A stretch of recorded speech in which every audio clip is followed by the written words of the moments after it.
Okay, it is 10 o'clock and we are streaming on YouTube and recording. So we can begin whenever you're ready. Great. Thanks very much, Ryan. Good morning, everybody. Nice to see you all. And for those of you who I can't actually see, welcome. Welcome to the City Planning Commission and our remote public meeting for February 16, 2022.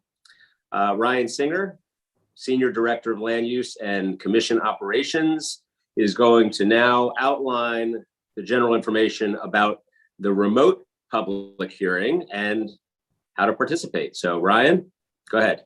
Thank you. Verbal testimony may be provided online or by calling in on your telephone. If you wish to speak, you must register through the NYC Engage portal. If you wish to access the hearing, please register through the upcoming meetings page on the NYC Engage portal. A link to join the hearing is on the landing page after you register. So please don't close the landing page without first clicking on the link. If you're accessing the hearing via phone and wish to speak, you must first register with the dial-in participant hotline.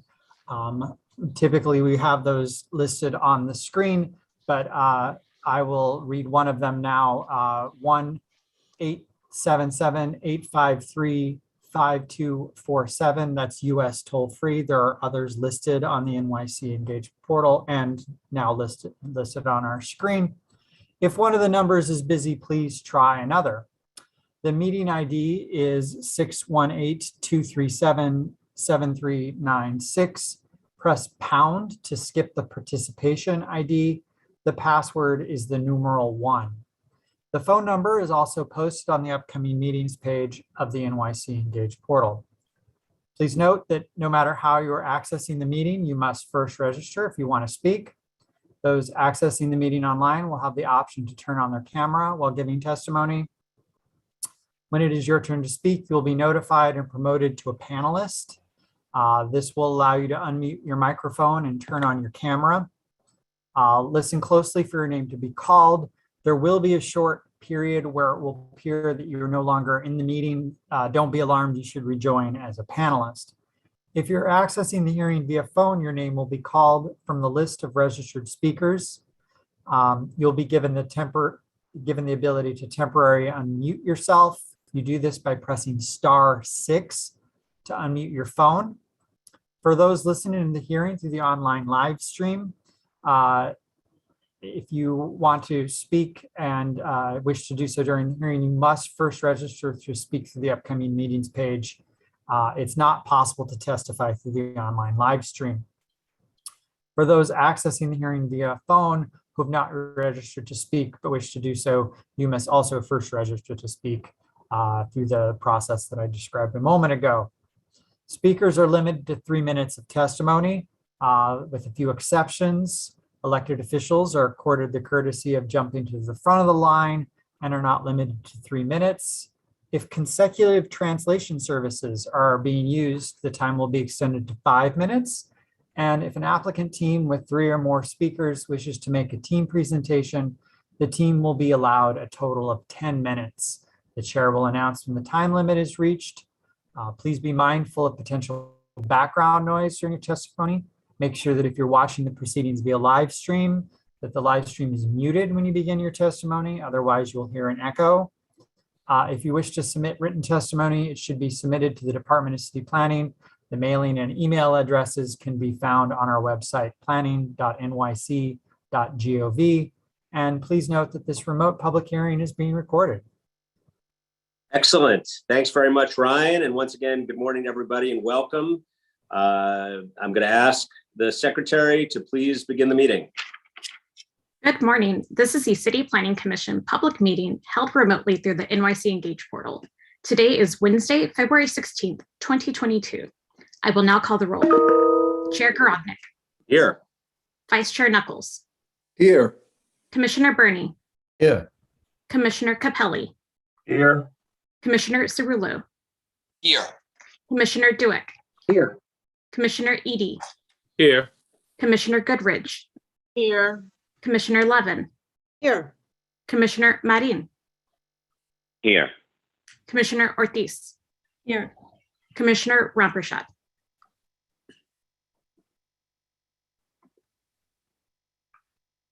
Commissioner Ramprashad. He is here, but he's having a hard time with his mic there. Yeah, I saw it. A quorum is present. The first item is the approval of the minutes of the special public meeting of Monday, January 31st, 2022. Thank you very much, Madam Secretary. On the minutes, I make a motion to approve. All those in favor, please say aye. Aye. Any opposed? Seeing none, the minutes are approved. The next part of the calendar is the reports section on page 9. Reports. Borough of the Bronx, calendar number 7, 660, 668 East Fordham Road, calendar CD6, C220091 ZSX in the matter of application for special permit concerning 660, 668 East Fordham Road. For a favorable report on calendar number 7, Chair Garodnick. I'm going to abstain, and I will note that as I was not present for the public hearing on any of the items that are going to be reported today, I'm going to abstain on all of them. So thank you. I will abstain. Vice Chair Knuckles, Yes. Commissioner Burney, Yes. Commissioner Capelli, Yes. Commissioner Cerullo, Yes. Commissioner Duick, Yes. Commissioner Edie, Yes. Commissioner Goodrich, Yes. Commissioner Levin. Yes, and I would note, did we skip over the vote on scheduling meetings for the next public hearing? We did. Mhm. Okay, but I still vote yes. My apologies. Yes, we'll go back. Commissioner Marin, No. Commissioner Ortiz, Yes. Commissioner Ramprashad. Yes, and I'm here. I fixed the mic. Thank you. A favorable report has been adopted on calendar number 7. Yes, I will go back to the scheduling section. My apologies.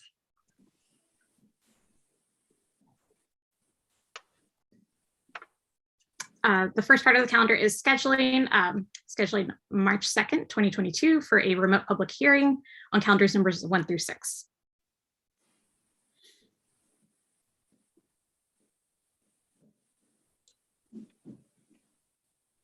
Okay, let's do this now. All those in favor, please say aye. Aye. Opposed, nay. All right. Okay, thank you very much. That Thank you. matter is approved. Okay, we're returning to the reports. Borough of Brooklyn, calendar numbers 8, 9, and 10, 1034, 1042 Atlantic Avenue rezoning, CD8, calendar number 8, C210386ZMK, calendar number 9, N210387ZRK, calendar number 10, C210379ZSK, in the matter of an application for zoning map and zoning text amendments and special permit concerning 1034, 1042 Atlantic Avenue rezoning, for a favorable reports on calendars numbers 8, 9, and 10. Vice Chair Knuckles, Yes. Commissioner Burney, Yes. Commissioner Capelli, Yes. Commissioner Cerullo, Yes. Commissioner Duick, Yes. Commissioner Edie, Yes. Commissioner Goodrich, No. Commissioner Levin. For the record, I acknowledge that I voted yes on an adjoining nearby application at 840 Atlantic Avenue, and I voted no in the other direction at 1045 Atlantic Avenue. On these sites in between, and I find myself, these remarks I'm making today are for the report that we're voting on right now and for the next agenda item. I find on these two sites in between, I find myself also in between. These sites should both be rezoned for significant growth, and especially with housing.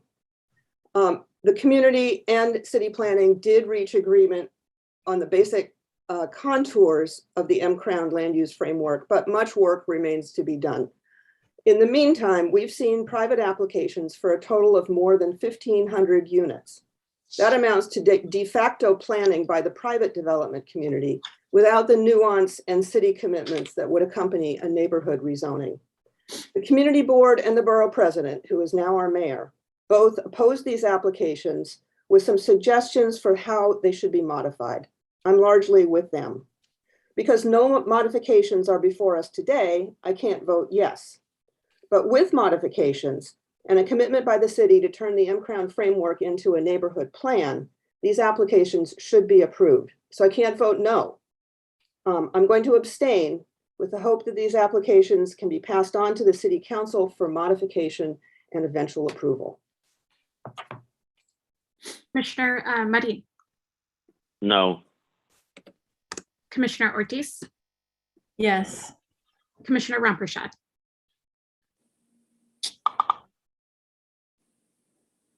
Yes. favorable reports have been adopted on calendar numbers 8, 9, and 10. Borough of Brooklyn, calendar numbers 11, 12, and 13, 870, 888 Atlantic Avenue rezoning, CD8, calendar number 11, C210335ZMK, calendar number 12, N210336ZLK, calendar number 13, C210260ZSK, and the matter of an application for zoning map and zoning text amendments and special permit concerning 870, 888 Atlantic Avenue rezoning. For favorable reports on calendars numbers 11, 12, and 13, Vice Chair Knuckles, Yes. Commissioner Burney, Yes. Commissioner Capelli, Yes. Commissioner Cerullo, Yes. Commissioner Duick, Yes. Commissioner Edie, Yes. Commissioner Goodrich, No. Commissioner Levin, For the reasons stated on the previous vote, I abstain. Commissioner Marin, No. Commissioner Ortiz, Yes. Commissioner Ramprashad. Yes. Favorable reports have been adopted on calendars numbers 11, 12, and 13. Borough of Manhattan, calendar number 14, West Village bid.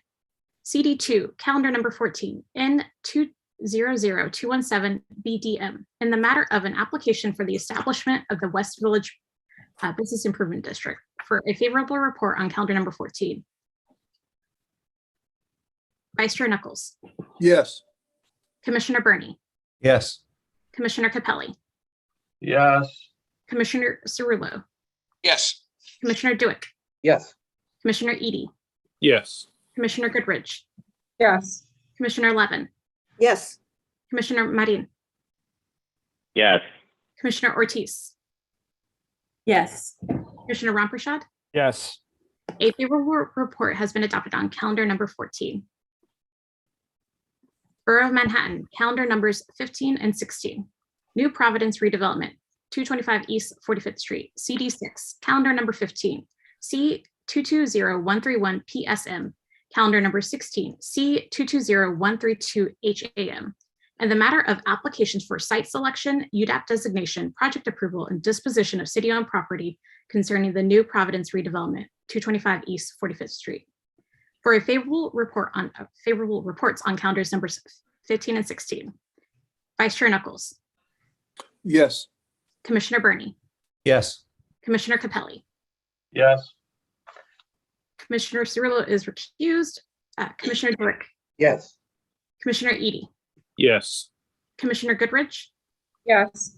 Commissioner Levin, Yes. Commissioner Marin,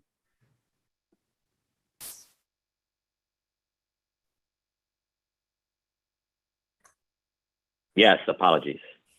Commissioner Ortiz, Yes. Commissioner Ramprashad. Yes. Favorable reports have been adopted on calendars numbers 15 and 16.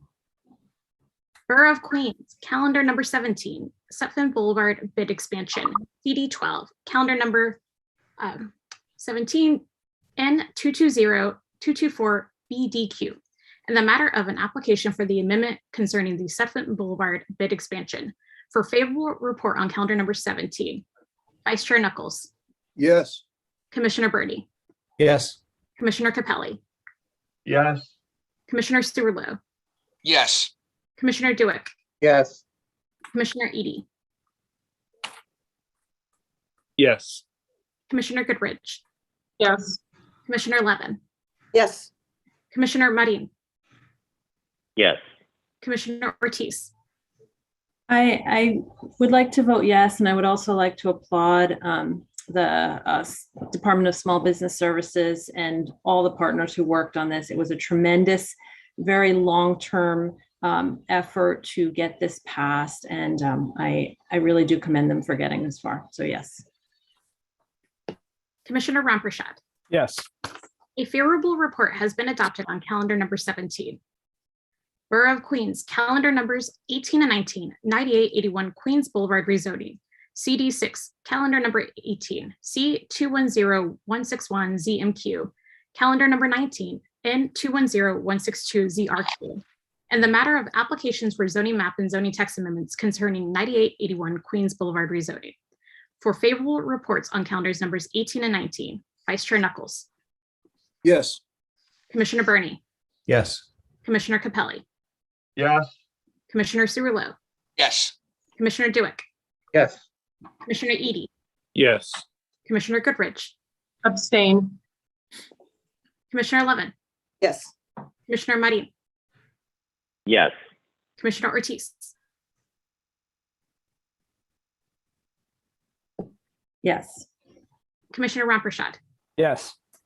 Favorable reports have been adopted on calendars numbers 18 and 19. Borough of Staten Island, calendar number 20, 57 St. James Place, CD2, N220184ZAR, and the matter of an application for the grant of an authorization concerning 57 St. James Place for adoption on calendar number 20. Chair Garodnick, Thank you. I vote aye. Vice Chair Knuckles, Yes. Commissioner Burney, Yes. Commissioner Capelli, Yes. Commissioner Cirillo, Yes. Commissioner Duick, Yes. Commissioner Edie, Yes. Commissioner Goodrich, Yes. Commissioner Levin, Yes. Commissioner Marin, Yes. Commissioner Ortiz, Yes. Yes. Commissioner Ramprashad. Yes. Calendar number 20 has been adopted. Borough of Staten Island, calendars numbers 21, 22, 23. CD2, calendar number 21, N210488ZAR, calendar number 22, N210490ZAR, calendar number 23, N210491ZAR, and the matter of an application for the grant of authorizations concerning 303 Flag Place. For adoption on calendar numbers 21, 22, 23. Chair Garodnick, I vote aye. Vice Chair Knuckles, Yes. Commissioner Burney, Yes. Commissioner Capelli, Yes. Commissioner Cirillo, Yes. Commissioner Duick, Yes. Commissioner Edie, Yes. Commissioner Goodrich, I'm very sorry. I got a bit turned around. Which one are we voting on? calendars numbers 21, 22, 23, the authorization. Oh, yes, Flag Place. Yes. Commissioner Levin, Yes. Commissioner Marin, Yes. Commissioner Ortiz, Yes. Commissioner Ramprashad. Yes. Calendars numbers 21, 22, 23 have been adopted. The next part of the calendar is the public hearing section on page 27. Thank you very much, Madam Secretary. We're going to call on people to testify now, and we ask those who are testifying to limit the remarks to 3 minutes, after which time you will be muted. They don't mess around here at City Planning. So we're going to first, Ryan, I think you have an additional point to make. Yes. Let me remind everyone that if you wish to speak via the live stream or by phone, you must first have registered. If you've missed the instructions at the beginning of the meeting, you can go to www.nyc.gov/NYC Engage portal for instructions on how to register to testify via the online live stream or via phone. Borough of Queens, calendars numbers 24 and 25, 14693 Guy Brewer Boulevard rezoning, CD 13. Calendar number 24, C200246ZMQ, calendar number 25, N200247ZRQ, public hearing, and the matter of an application for zoning map and zoning text amendments concerning 14693 Guy Brewer Boulevard rezoning. Thank you very much, Madam Secretary. I will note that we will hear from the applicant their representative, Richard Lobel, for 3 minutes, but we also have present the applicant team, which includes Manish Savani, Kevin Williams, Darminder Singh. So I'm now going to turn to Mr. Lobel. Welcome. Thank you, Chair. Good to see you here, Commissioners. Good morning. Richard Lobel of Sheldon Lobel PC for the applicant. We are here for the 14693 Gar Brewer Boulevard rezoning. Next slide. Next, there it is. This site has been used as a gas station and alternatively for open uses such as parking for the last 60 plus years. This was pursuant to a BSA variance granted in the 1950s. So since that time, it has remained undeveloped. Next slide. So there are many challenges with regards to this site and the reason for the rezoning from the existing R32 to the proposed R6A C22. This is a site located directly adjacent to M11 districts. This is located across from a 4-story transient hotel, currently used as a homeless shelter. In addition, due to the long-standing use as a gas station, it has remained vacant or used for open uses such as parking. And as was discussed in detail with the community board and Queensborough president, there would be several $100,000, at least $800,000 as calculated to clean up the site. So in order to produce housing and importantly, affordable housing, the proposed rezoning is sought. Next slide. So what we're seeking here is to rezone the applicant's site and 4 other sites along this stretch of Gar Brewer Boulevard from the existing R32 to R6A C22. We feel that this rezoning is appropriate both in terms of use, as the uses on the eastern side of this block are all commercial, that's existing non-conforming commercial, as well as bulk in that this would act as a buffer between the manufacturing uses to the south and the residential uses to the north. In addition, of course, mandatory inclusionary housing would be mapped and option 1 is sought. Next slide. So we have the calculations for an R6A C22 building. We also included R6B as this was the subject of discussion with the community board and the Queensborough president and raised at the executive session. There would be 8 stories in the proposed building. This would be split between roughly 35,000 square feet of residential use, including a 1,000 square foot tenant meeting space and roughly 3,000 square feet of commercial space, which would serve for local retail. The base height would be 6 stories with setbacks on Gar Brewer and 147th Avenue. The total height would be 8 stories with 23 parking spaces in the rear. 45 units of housing would be generated here. And this would, the rough breakdown is included as 4 studios, 29 1-bedrooms, 10 2-bedrooms, and 2 3-bedrooms, and option 1 is sought. In addition, the R6B calculations are included. Next slide. So we include renderings of the proposal. And I think with my last 15 seconds to go to the land use map, which is 2 slides ahead, we note that in this area, Gar Brewer is a major thoroughfare at 80 feet wide. And with the surrounding land uses here, it would make sense to allow for development here and for productive use of the property. Happy to answer questions. Thank you, Mr. LaBelle. We appreciate that. And I, in a moment, will turn to my colleagues on the commission and I'm going to ask them to raise their hands using the raise hand function. But let me just start off. Why don't you lay out for us why you believe R6A C22 makes more sense here than the alternative, because presumably that is the position, despite the fact that you presented the alternative. Lay it out for us. Why does that make more sense from your perspective?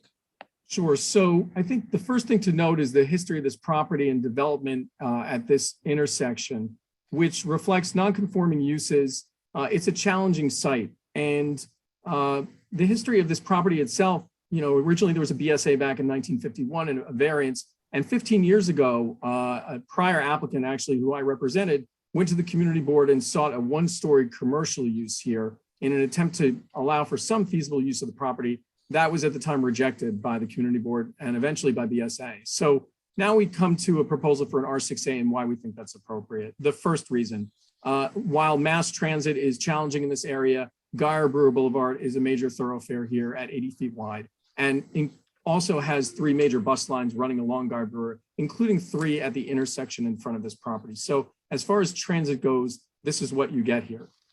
You're located roughly 1,800 to 2,000 feet from JFK Airport. It is a site where when you take a look at what's been produced in the area, You've got 2 homeless shelters within, across the street from the property here.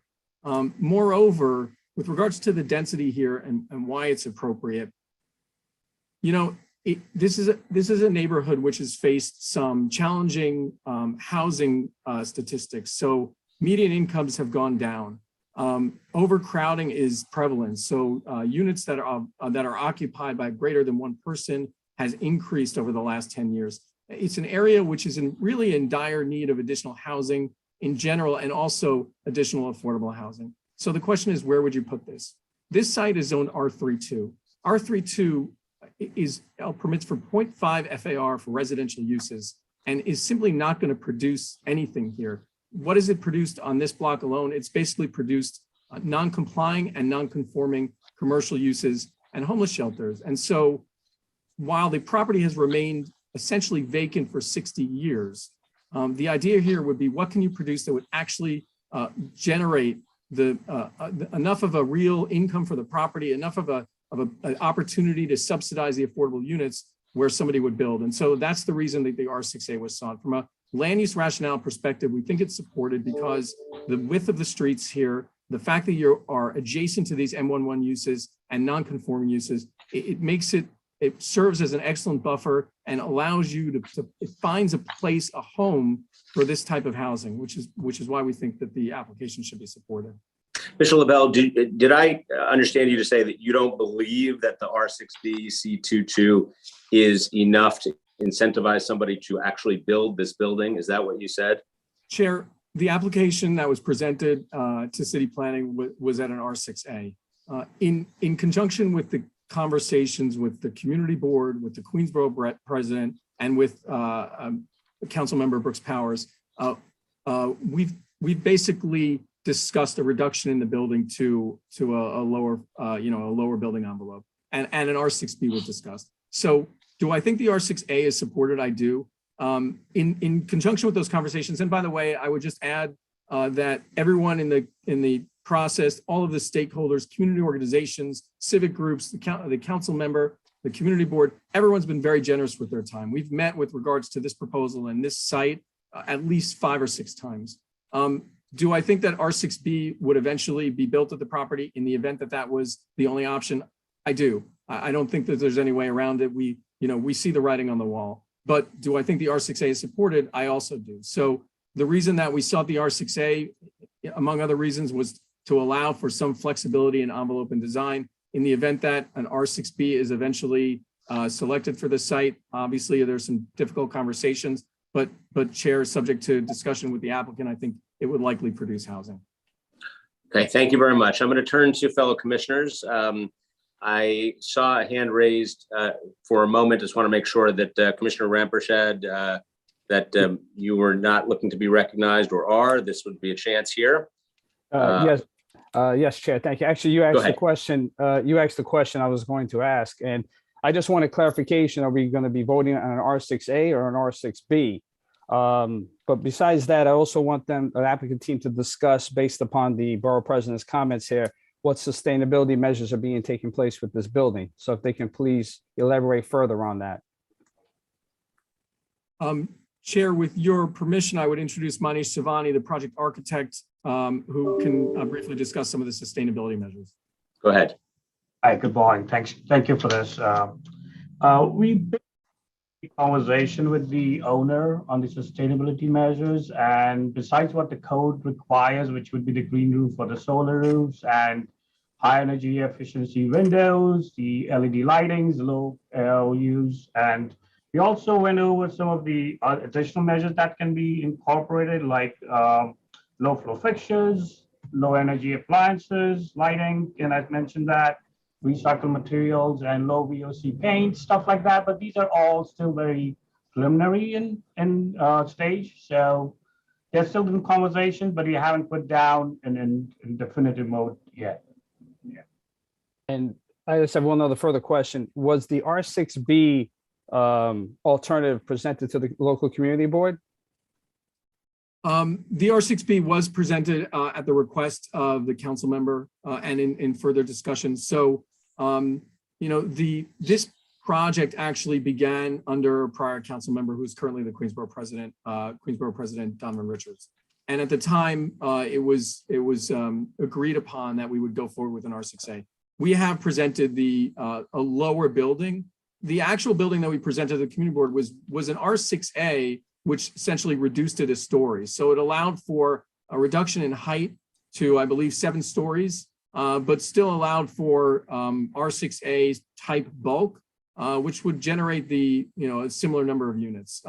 That proposal was not accepted by the community board, but we did come to them with an R6A, but the discussions along the line have been R6A to R6B. Okay. Thank you. Thank you very much, Commissioner. Commissioner Burney. Thank you. Richard, I'm a little bit more confused now. The building that you're presenting now is an 8-story R6A, but you say you presented to the community board a 7-story R6A. Is that what you said? Yeah. So actually probably what was presented, and Manish, maybe you can chime in, was the original proposal. I know we took off a story. Where did we end up with the original proposal? We started with 8 and then we kind of presented 7 stories. We did. Yes, we did go with the 7-story. We went back to the 8-story because of the, I think, the reasonable worst case scenario development scenario. That's what. Because of what? Sorry, I didn't quite catch. Oh, so I think that the discussion at the community board was, okay, here's our R6A with 7 stories. We're still able to achieve close to the desired bulk with 1 story less, and that was rejected.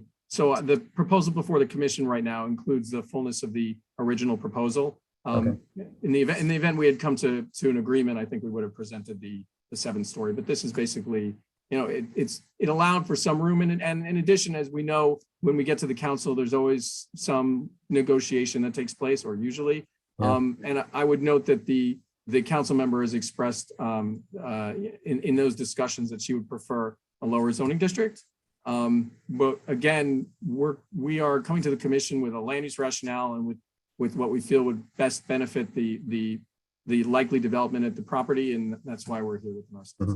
Okay, so I mean, I would just say, in my opinion on this, is that if we are faced with a choice between 27 units and 45 units, given the housing crisis that we face, I don't think an 8-story building is so out of context with the neighborhood, and I don't see it represents a problem in terms of density, and I would be in favor of the R6A. So thank you. Thank you very much, Commissioner. Let me go to Commissioner Levin.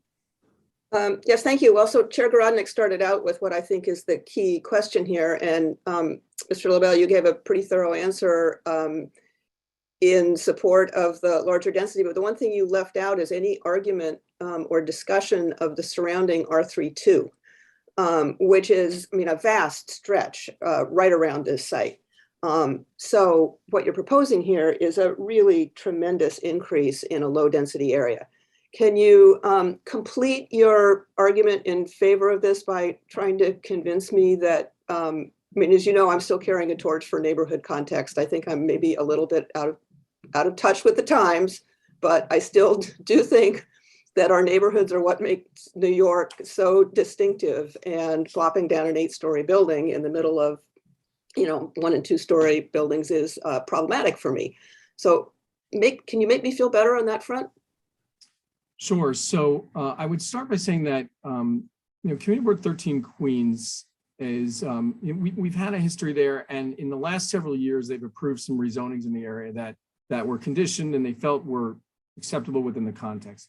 This application presented a challenge to them, because I think that there was some recognition that if you want the additional residential units that are needed to reduce housing pressure and the affordable units, you need to put them somewhere, and where should they go? And so this corner, from a land use perspective, and I understand the surrounding R32, presents an opportunity. It's kind of a gateway to the area. You've got terrible uses to the south of this property. When I say terrible, environmentally insensitive uses, hotels which, against the wishes of the local area, were converted to homeless shelters. This in and of itself is challenging. So It's less of a fact that the R6A is inappropriate in light of the R32 than it is that the R32 is inappropriate on Guy Brewer Boulevard. It's a district which has a point, as we talked about, a 0.5 residential density. No one, in essence, is going to build a ground up residential building with ground floor residential uses on this block. It literally faces 2 homeless shelters. So in terms of use, there is the word buffer, that it provides a buffer between the M11 uses to the south and then the deeply residential uses to the north of this block. And yes, it's a challenge. We understand that, but the idea here is less with the fact that, like I said, it has to do with the fact that this zoning is terribly outdated, that since 1961, there's been no change in the R32 here. And many of the discussions with the community board were around, can the area absorb this number of units? When you look at the density numbers and when you get into it with regards to the statement of facts and findings and what we submit, and you really look at that language that we add with regards to every application, the census tract numbers over the last 10 years paint a terrible picture.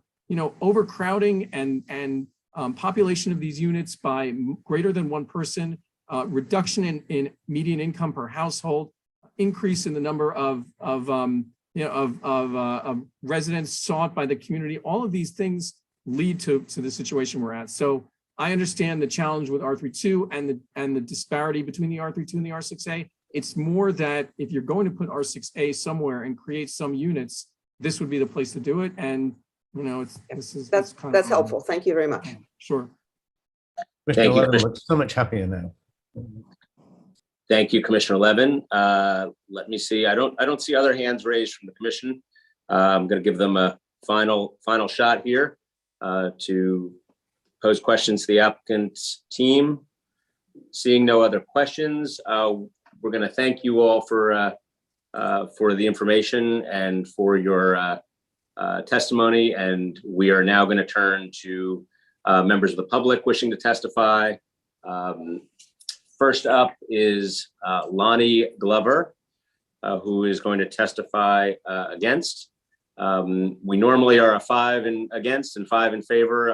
In our sequence here, we only have a couple of members of the public wishing to testify as of this moment. So as of this moment, will be 2 against. So Mr. Glover, the floor is yours for 3 minutes.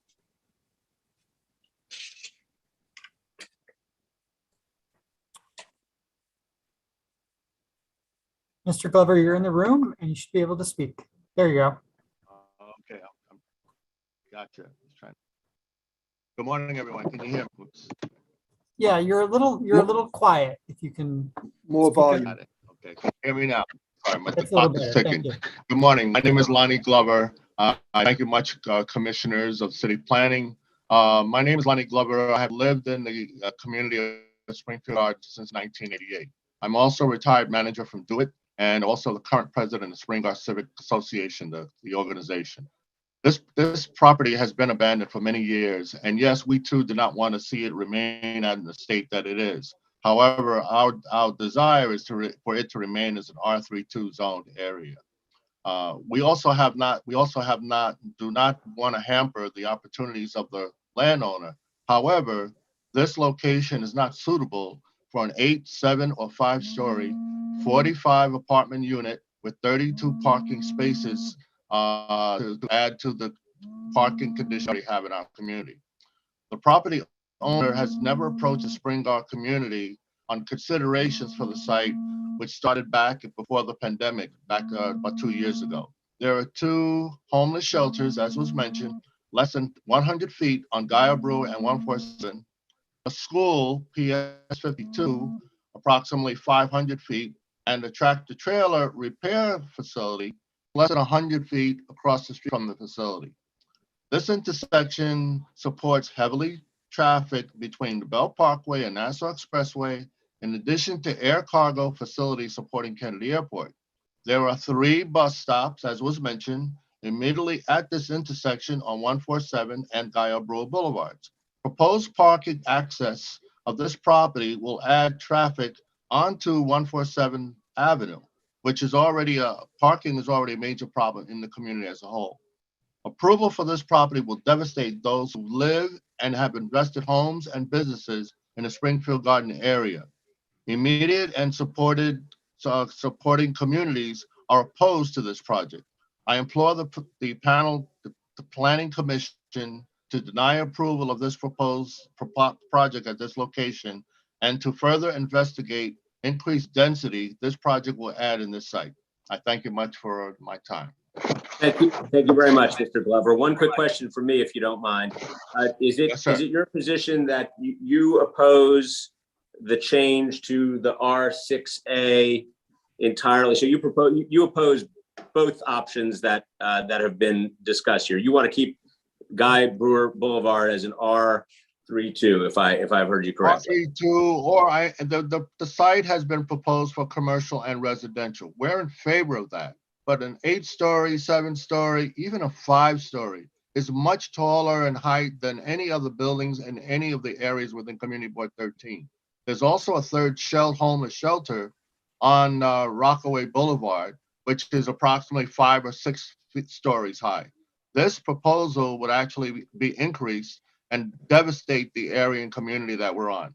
If you look at the traffic, the density in the traffic that's at that intersection now, and the proposed parking facility that'll access the rear of that building, it's going to increase the density as well as the home ownership values in the area. So we're opposed to that, but we're looking to work with the owner and or the lawyers to try and cover something that's suitable to both. Right now, we're in a position that this is being pushed down our throat, and the community does not want to be in opposition, but we want to be in favor of something that's going to be suitable to the owner and the community as well. Thank you, Mr. Glover. Don't go anywhere quite yet. We have Vice Chair Knuckles. Thank you, Chair. Thank you.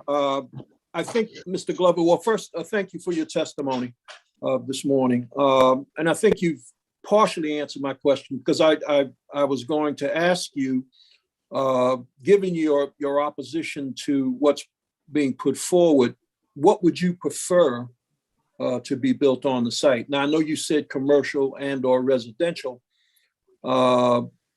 So would you care to elaborate on that at all? The initial proposal has always mentioned, no matter what the height in terms of stories was, commercial and residential. We don't have a problem with that. The problem is the height of the facility.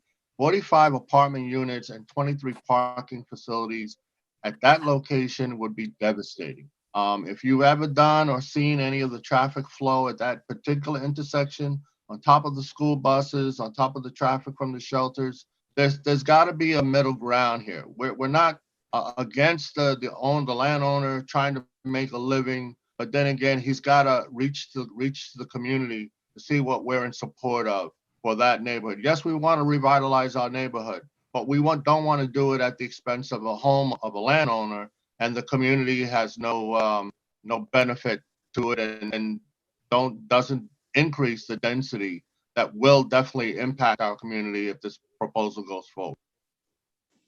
Thank you.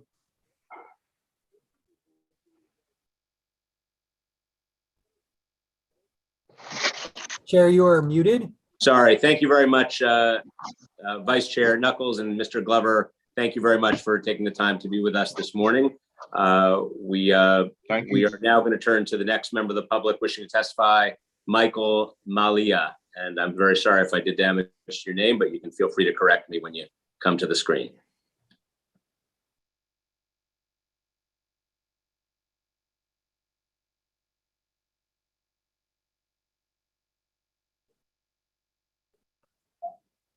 Hi, can you hear me?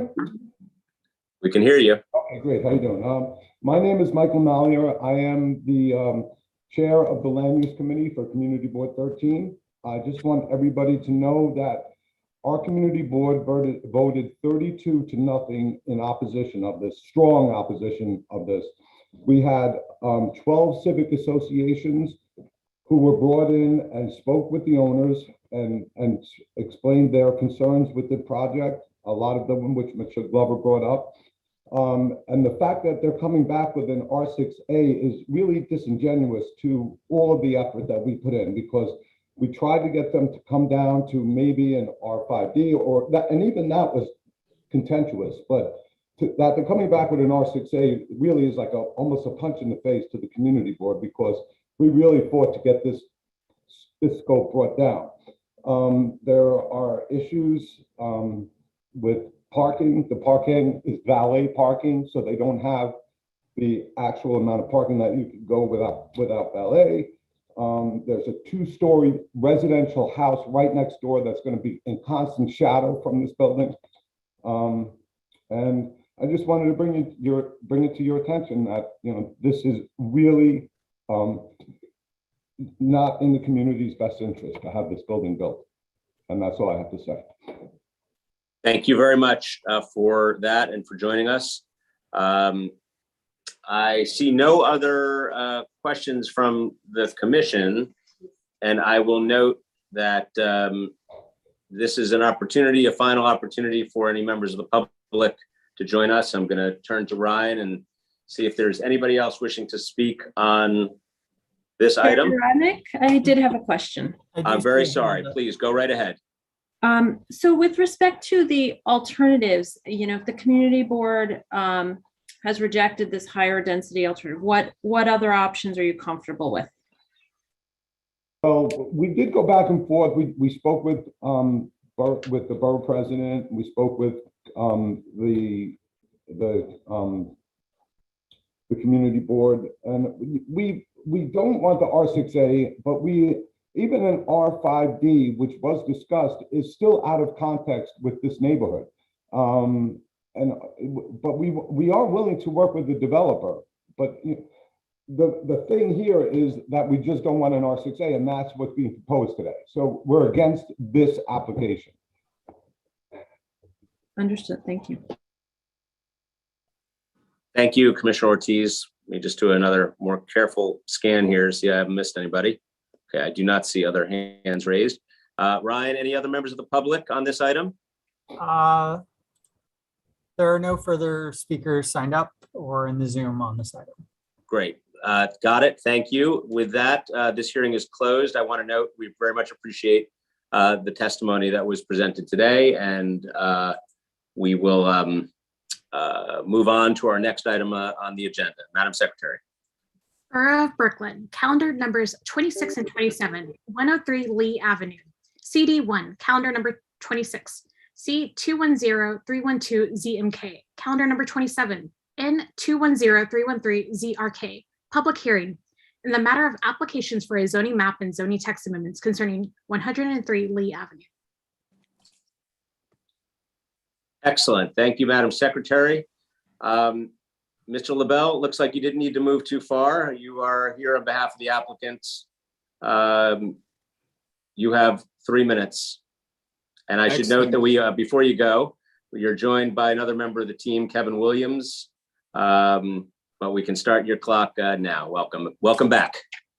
Thank you. Good to be here again. Good morning. Richard LaBelle of Sheldon LaBelle PC for the applicant. We join you today for the 103 Lee Avenue rezoning. Next slide.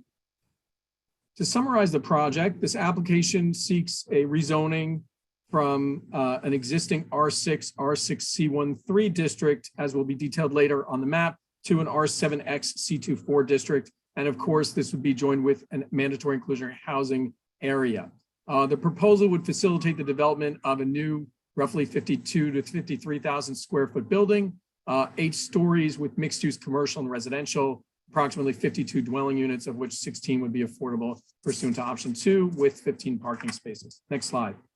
The next slide includes calculations with regard to the building. As was noted at the review session, there is an existing structure on the site that had previously begun construction. Happy to answer questions about that. The number of the stories of the new building here would be 8 stories plus cellar, which would result in a 52,000 square foot building, of which 45,000 square feet would be residential and roughly 7,700 square feet commercial.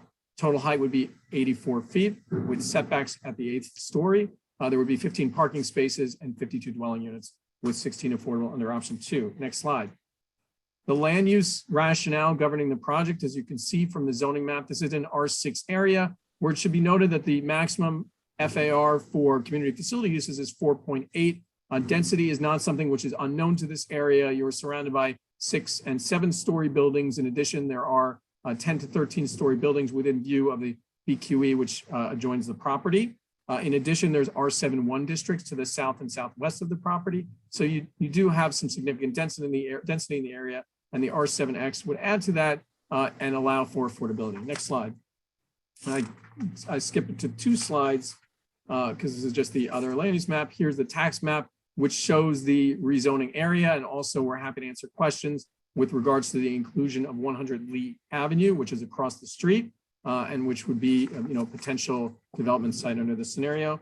Skip 2 slides, please, to the area map, with which we'll conclude with our summary regarding the land use rationale. You have Lee Avenue here, which at 70 feet is a wide, narrow street, and also the BQE, which sits at 160 feet. So this acts as an extra wide area in front of this property. In addition, with regards to the commercial overlay, this property is actually the only half block within the surrounding roughly 13 blocks with no commercial overlay, which would allow for this commercial continuity along Lee. So with that, the project here, and you can page through the photos in the next few slides, would be contextual within the area, producing an 8-story building, would allow for the creation of affordable housing, and importantly, allows for development slightly larger than the existing R6, but with affordable housing. With that, we're happy to answer any questions. Thanks very much, Mr. LaBelle. You covered a lot of territory in 3 minutes. It seems like this is not your first rodeo. So let me ask you first about the site. So the site is right now idle. It started development and then applied for this change in zoning. How long has it been idle? So permitting on the site and the architectural submissions to DOB began in 2016 to 17, and then construction began after that. So with that, construction proceeded at the onset of the pandemic. Construction slowed, so it's really been roughly 1.5 to 2 years where the site has been now placed in the position where construction is near complete for the as of right portion of 5 stories and would be subject to the addition of the additional 3 stories. Okay, and presumably the plan was to just go ahead and complete it absent any change. So the plan was to go ahead and finish.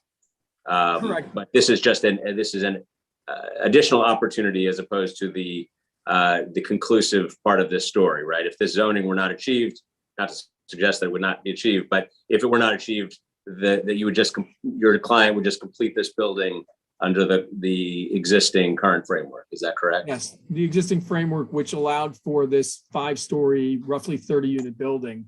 But the great part of this, and one of the reasons it was persuasive at the community board, was that the additional units created here, and roughly 22 to 23 units, of those 16 units are going to be affordable housing. So it really is, very productive in that regard. And the marginal increase in total overall bulk and density was seen as something which is manageable at this intersection, given the benefits in that regard. Thank you, Commissioner Cerullo. Oh, thank you, Mr. Chairman. Richard, nice to see you. So I have two quick questions. One, I'm happy to hear, and they grow out of the community board and the borough board sort of recommendations and the conditions that they had provided in the recommendations. So I was pleased to hear you describe the project as being 8 stories, which I know was important to the community. Is that commitment now just being made, or will there be some memorialization of that commitment for the community, or is just the fact that it's being presented, is this something to trust? Not, of course, distrusting what you're saying, but just wondering what the memorialization of that commitment, what form it will take. Thank you, Commissioner Cerullo, and good to see you as well. So we note that both the community board and borough president recommendations requested memorialization of the commitment to 8 stories. And typically there's a range of options available and there's a range of documentation available to allow for that commitment. Here you have some assurances given the existing construction on the site and the fact that the building itself was engineered for a taller building at 8 stories and not at 14 stories as would be permitted by the R7X district. But beyond that, and beyond assertions that the proof is in the pudding, it's impossible to allow these foundations or to use these foundations for that height of a building. And in addition to which, the applicant understands the request for a written commitment, is happy to make that written commitment to the extent that that would be the goal and the factor that would allow for everyone to be comfortable moving forward. But this building, is going to be 8 stories. It's engineered for 8 stories. The applicant here is a longstanding resident of the area who's building 8 stories. Whatever the eventual documentation ends up looking like is fine by us, but you have our word in that regard. But we'll see, I think, where it ends up after the completion of ULURP. Absolutely. I appreciate that explanation and the willingness of the applicant to consider whatever options make the community comfortable. I also understand that this issue is likely not over for the applicant as it continues through ULURP. So it'll be interesting to follow how that plays out. The other quick question, which may be viewed in terms of the inquiry as a sort of a softball pitch, but I think it's important. You did indicate your willingness to discuss the inclusion of 100 Lee and that site. And I think it's really important for us to understand the rationale behind that, given this project itself. Please feel free to explain away. Thank you, Commissioner Cerullo. So the applicant's site is roughly 8,800 square feet. 100 Lee Avenue existing across the street is roughly 8,200 square feet. So you're looking at a relatively comparable development in that regard with regards to units and bulk. So one thing I would note, and particularly because there's been some discussion around the additional height permitted by the R7X, if you look at our site, the stories above the 8-story, if you made this a 14-story building, the floor plates would be roughly 3,100 square feet. It would be untenable with regards to that taller building. So yet another assurance that we're not going to go that tall. But specifically with regards to 100 Lee, I think one of the great things about this rezoning that adds to the rationale is you're not engaging in a rezoning where the existing bulk is so out of scale with what could be built. The existing R6, as we all know, has an underlying community facility FAR, and for certain mixed uses for 4.8. So with that, we're requesting the R7X, and the R7X carries with it a requirement, of course, of 25 to 30% affordability. The existing owner who we've talked to from 100 Lee has indicated that he has no present intention to build 100 Lee out. In fact, that existing 1-story building, although it could exist at upwards of 4 to 4.8 FAR, is built to under a 1 FAR and has been built that way for decades. It is a low-lying 1-story commercial building. So while the land use rationale and the factors which support imposition of an R7X here would support it across the street because the street conditions are the same, the access is contained, the commercial activity on Lee Avenue is the same. In actuality, it's considered to be, from a practical standpoint, we don't think he has any immediate intention to build. He could have built over the last 30 or 40 years. He chose not to do so. So again, we think it supports the R7X. Not the applicant doesn't control that site, but and while we included it in environmental calculations, the everyday reality is that that owner has told us he has no plans to develop. Okay, well, I again, thank you for that explanation. And I don't want to take up any more time and pass it back to the chair. And I will say this, I understand that explanation, and it is the explanation is a good answer with respect to the fact that it is included in the rezoning. I'm not sure it answers the question as to why it is in the rezoning, but that's another thing. And again, but I do appreciate the response, Richard, and Mr. Chairman, I'll pass it back to you to get it to our colleagues. Great. Thank you very much, Commissioner Cerullo. As it turns out, I do not see other hands raised on this item, so I think that may be it, but I'm going to give everybody a final. Raj, go ahead. Go ahead. And I see I'm sorry. Raj. I'm sorry, Chair. It was the last second raise. Okay, go ahead. Come on in. Mr. LaBelle, quick question with regards to some of the BP's comments here. He was talking about whether or not you guys are going to consult with DOT and DEP with regards to rain gardens. Have any conversations taken place? What are your plans for that? Can you discuss or elaborate a little further? Commissioner, I think that there's been some discussion with the DOT Borough Commissioner with regards to sidewalk improvements. I don't know if they've gone to the level of discussing rain gardens, but I know that particularly there were some sidewalk bump outs and striping measures which were discussed. So that those initial conversations have taken place. Okay, and also, can you speak to the sustainability efforts being taken place or the measures being taken place for this building? Yes, so and I'm happy to submit further on that with regards to, we can follow up in writing. I know that, and I think it was a little bit strange because of course we have an existing structure here, so some of the measures were subject to discussion. But I know that they were seeking a green roof and certain measures, installation measures and such, which would increase the energy efficiency of the building. But things that are would be typical of construction of this size and nature. But again, happy to answer more fully on that. But we do note the comments that were made at the Borough President's office. Okay, and it's good to see. I just checked the DOB system. I see you guys just renewed all your permits, so that's good. Correct. So, all right, thank you. Thank you, Commissioner Rampersad.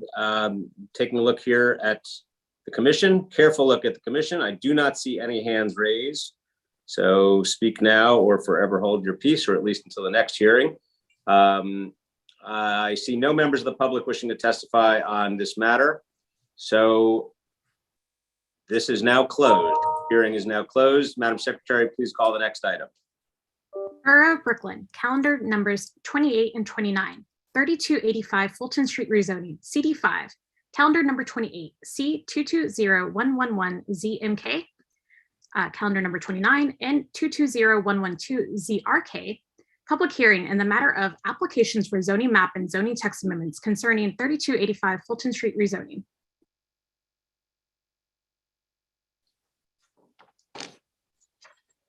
Thank you very much. On this item, we have an applicant team. We're going to give them 10 minutes for the whole team. I'm going to introduce the entire team. It is Manny Spiliotis. Will be good to see you. Meredith McNair, Benjamin Stark, Alex Brito, David Velez, Nick Simmons. Ms. Spiliotis, the floor is yours. Thank you, Chair, and thank you, other commissioners, for having us here. Having us here today. As I was so wonderfully introduced, this is an application by co-applicants Manny Management and Cypress Hills Local Development Corporation for a rezoning of 3285 Fulton Street at the corner of Fulton and Euclid, just next to the JZ line in East New York, Community Board 5. Next slide, please. Our project team, as I just said, I won't even go over that again.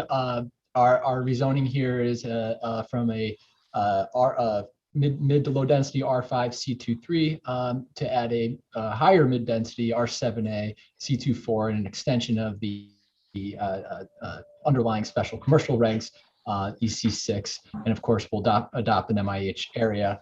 And this will facilitate the development of a 7-story mixed-use building with 7,400 square, most notably a 7,400 plus or minus square foot childcare center on the ground and second floor, and some space in the cellar, and 27 affordable independent residents for seniors, hitting a deeply affordable AMI. And with that, I hand it off to Manny Spiliotis from Manny Management. Next slide, please. Thank you. So the team that is presenting this is actually 3 members. The building is actually currently privately owned by the Cypress Hills Child Care Corporation that purchased it several years ago with the anticipation of actually making it a freestanding child care center, and realized rather quickly that the funding was not there, wasn't possible. And they are a partners and affiliate of Cypress Hills Local Development Corporation, a 38-year-old organization and community and housing organization in the neighborhood. So together with Manny, because we're doing several projects together, and Manny's a nonprofit 35-year-old community and housing organization in the neighborhood, came together and actually planned for a demolition of the existing building that has no historical significance, and then a redevelopment that would allow both for the child care center and for some very, very affordable senior housing units. Next slide. Mimi, I can cover the next one. Great. Thanks, Meredith. So I'm Meredith McNair. I'm the community planner at CHLDC. And I'll describe the Child Care Corporation, which is a subsidiary organization of ours. And this is another long-standing nonprofit that has been serving Cypress Hills' and East New York's youngest and most vulnerable residents, over 500 kids, through a variety of programs. One is the Child Care Center at Pine Street.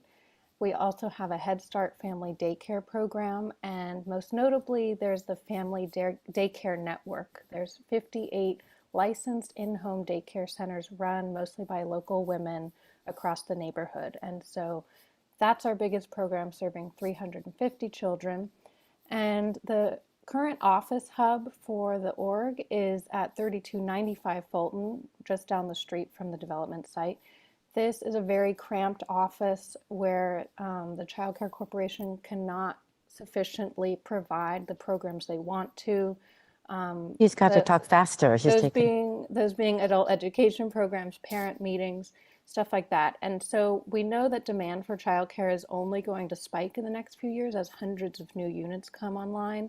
And so we have worked with 2 previous council members to be awarded $5 million in Reso A funding to make a new center possible. And we're really excited to have that as part of this development. Next slide. This map shows Cypress Hills' presence in the neighborhood. We have 19 program offices and about 400 affordable housing units. So we're deeply rooted here. And the next slide shows that Manny is also has a strong presence, mostly in the southern part of East New York, with over 100 buildings of affordable housing. Next slide. This will be back to Ismini. So this is an independent private application to upzone 3285, and I'll talk really fast because we're going to run out of time. And just wanted the City Planning Commission to know that it's actually partnered for financing purposes with 4 city-owned sites that are the teal colors on the left corner, and we'll be coming back to you hopefully very shortly. But in order to get the project financed, we're actually going to be, coupling it with this larger development. Next slide. Sorry. Thanks, Ismini. The site at 3285 Fulton Street is a 4,000 square foot lot on the corner of Fulton Street and Euclid Avenue. A vacant 3-story structure now sits on the lot and on the block front with other similarly scaled 3-story buildings. The property is easily accessible by subway, as the Crescent Street elevated subway stop of the J and Z lines are located on the same block. The site also sits at a catty corner to the recently upzoned East New York neighborhood plan. Next slide. This image shows the proposed 7-story structure that contains a childcare space at the 1st and 2nd floors with support space for the at the cellar. 27 affordable, deeply affordable dwelling units for seniors are located on floors 3 through 7.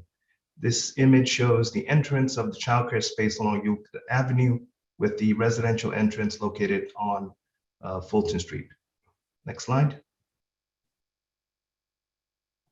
Rezoning. The rezoning is underpinned by its location on a busy, a well-trafficked thoroughfare, Fulton Street. As Alex had just mentioned, we're immediately adjacent to the entrances to the Crescent Street stop on the JZ. So proximity is basically immediate. And as Alex also mentioned, the site is catty corner to an even higher density district, an M14 paired with an R8A, which is about 50% greater FAR than what we propose with this R7A. And that's going to facilitate the development of the Phipps neighborhoods, about 1,100 plus unit Atlantic Chestnut development. Next slide.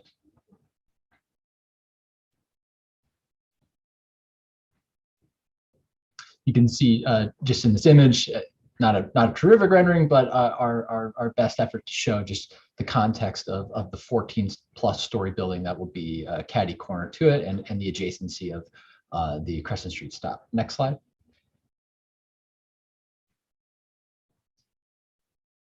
Alex? Yes, so this shows, this image shows the 7,400 square foot childcare facility, again located on the ground and through second floors with the support space in the cellar, 5 classrooms serving 75 children, CCC office space, reception areas, and the meeting rooms with a recreational roof deck that's not indicated here. Next slide.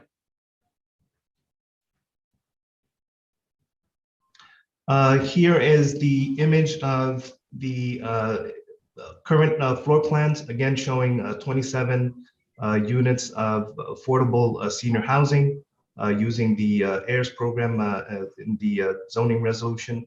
The unit mix currently is 22 studios and 5 one-bedrooms. One of the things that we're really excited about is creating a common lounge space for the seniors to congregate on each of the residential floors, and that's shown on the upper right hand corner of the floor plan. We're also looking at the intergenerational program between the residents that will live there and the daycare space. Next slide.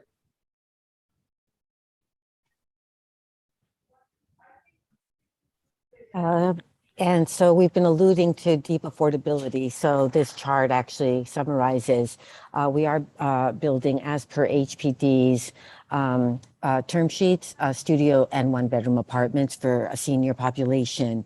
And as you can see here, we will have 4 apartments at 40% AMI, which is an income of $33,000 to $42,000. We will have 15 apartments available for 1 or 2 people, making $41,000 to $53,000.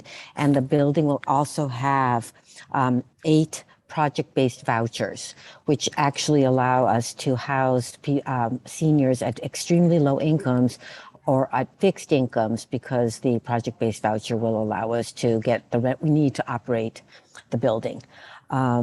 And so the rents will be set accordingly. The project-based vouchers require a homeless referrals.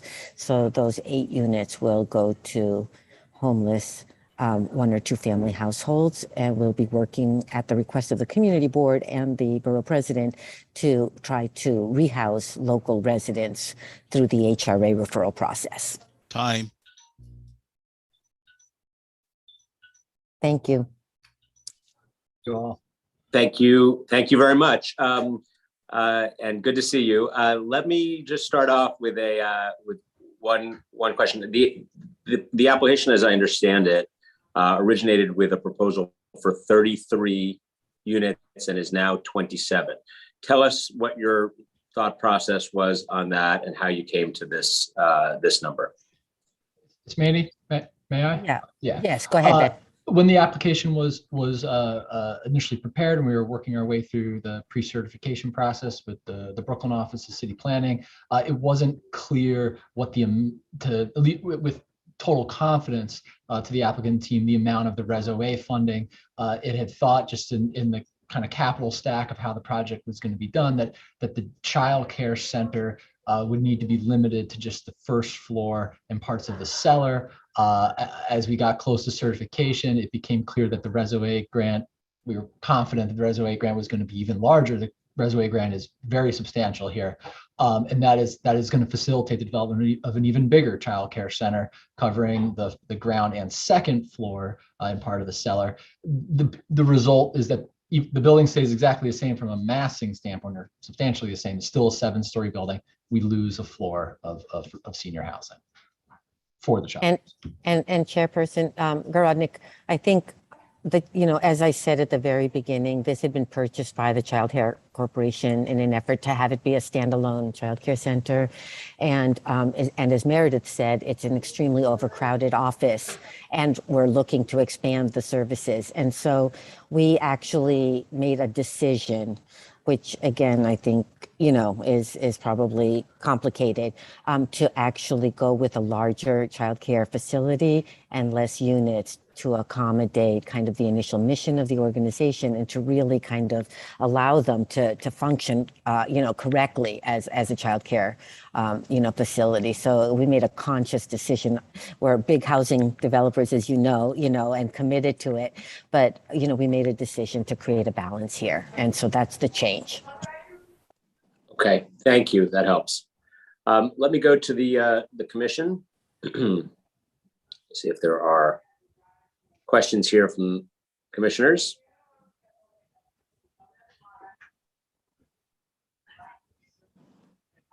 Okay, Commissioner Levin.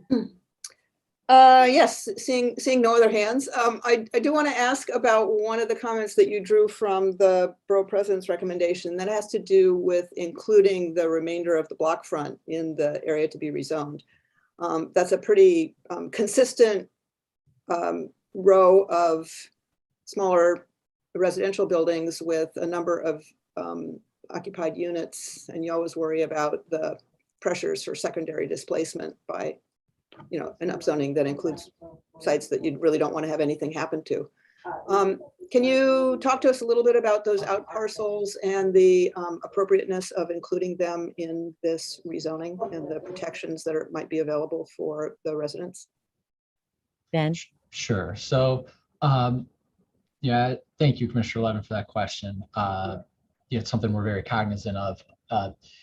Our analysis of the block front, which as I believe our architect Alex had pointed out, that all of those other sites are pretty consistent. They're all approximately a 20-foot wide walk up, 3 stories, historic structures, not historic from a sort of preservation standpoint, but legacy structures. And each of them at most, and from what we can tell, other than maybe the corner unit at the end, has two apartments, one on each of their upper floors above the ground floor retail.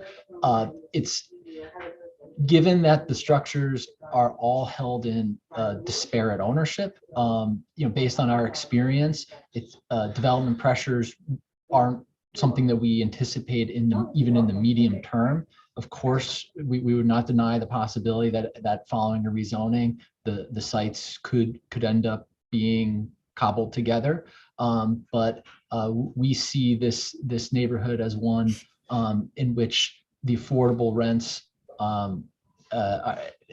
we don't see people rushing to demolish buildings that are built to approximately half their permitted FAR just to redevelop a 19-foot wide site. It's something that kind of pressure from what our take on the neighborhood is not there yet.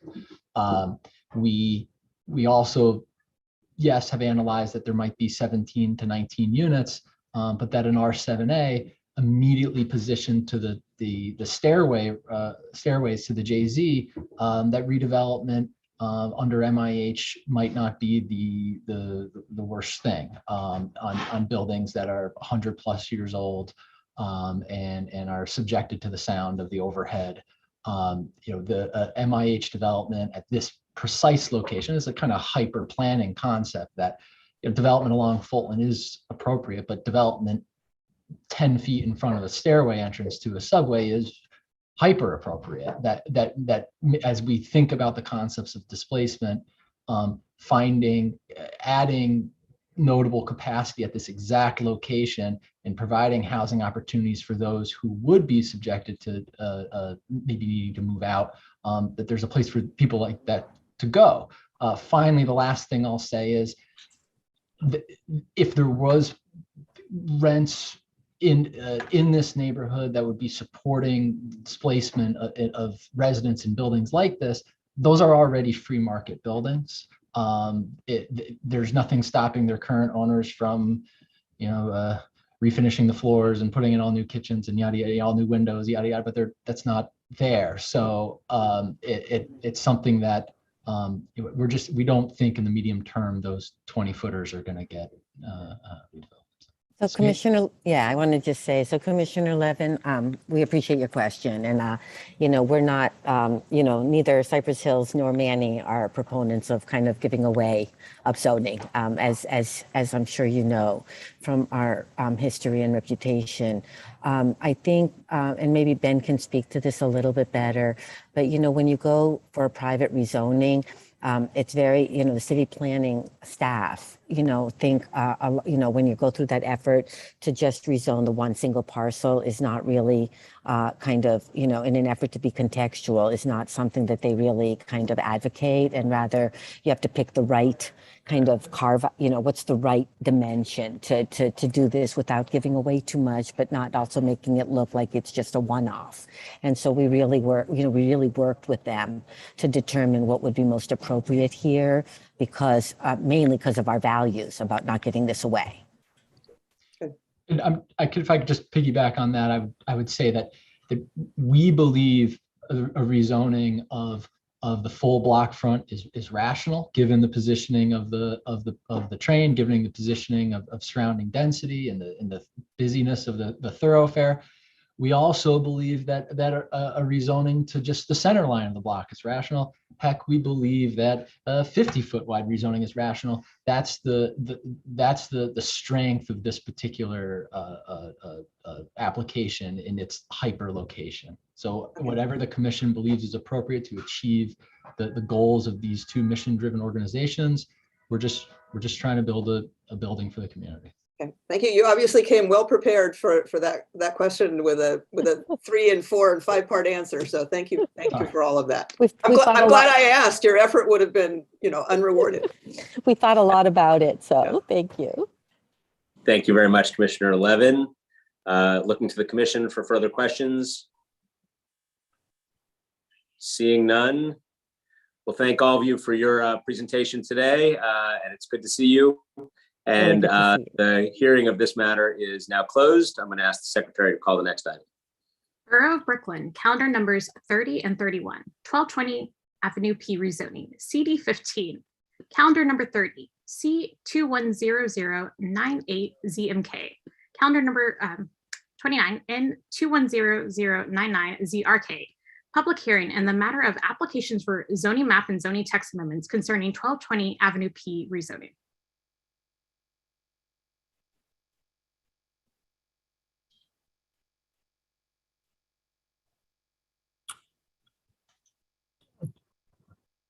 Thank you very much.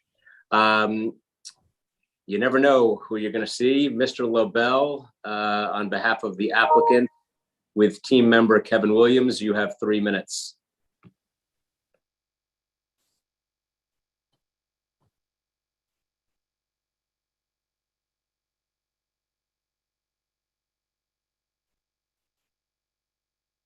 You're muted, Chair.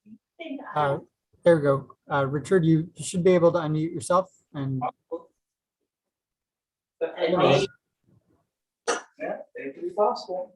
we are waiting on the applicant. They're ready. Good morning. Are you able to hear me? Yes. Yes, Mr. Lobel, please proceed. Thank you, Chair, Commissioners. Again, Richard Lobel of Sheldon Lobel PC. I missed all of you.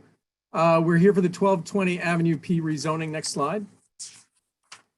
So the summary would be that the rezoning seeks to take 10 parcels, 4 at the development site and an additional 6 parcels, and rezone them from an R5B zoning district to an R7A zoning district.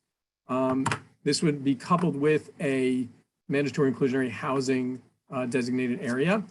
This rezoning would allow for the enlargement of the existing Levitt Medical Center in Midwood, which is an existing 19,500 square foot approximately use group 4 community facility built in or around 2006. This enlargement would allow for a new 4-story, 11,000 square foot addition to the medical center on 2 adjacent lots. The proposal would result in an enlarged medical center with a total of approximately 30,000 square feet and an FAR of 3.08, which will become clearer as we go through the plans and map. Next slide. So the interesting thing about this proposal is the facility itself on the corner of Avenue P and East 13th Street was built under R6 zoning, so took advantage of a 4.8 community facility FAR. So it is an existing overbuilt building for the existing R5 zoning district.